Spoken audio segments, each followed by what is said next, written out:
اب حج کے دن جو مکے پہنچ گیا، مثال 10 دن باقی ہیں ابھی حج میں، اب وہ عمرہ کر کے فارغ ہو گیا، اب وہ کیا کرے؟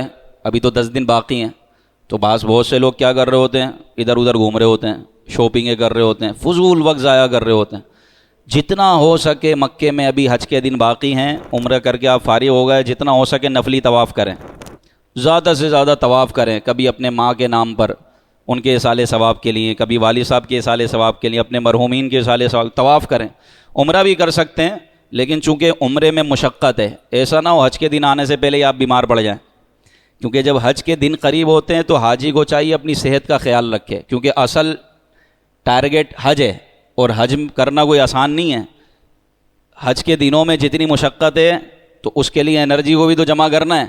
اب آپ نے ساری انرجی لگا دی عمروں پہ، دھڑا دھڑ عمرے، ایک دن میں 2 عمرے کر رہے ہیں، 3 عمرے کر رہے ہیں، پتہ چلا حج کے دن آئے بندہ بیمار، تو پھر بتائیں، جس کے لیے سب کچھ خرچہ کر کے، جس دنوں کو پانے کے لیے یہاں پر آئے تھے، اس دنوں میں آپ بیمار پڑے ہوئے۔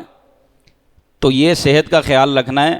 تو اس کا بہترین حل یہی ہے کہ آپ نفلی طواف کریں۔ طواف کرنا آسان ہے، آپ نے بس نفلی طواف کرنا ہے تو اس کو گھر کے کپڑوں میں بھی ہو جاتا ہے، گھر کے کپڑے پہنے، طواف کی نیت سے آپ نے طواف کر لیا، 7 چکر لگا لیے، طواف ہو گیا۔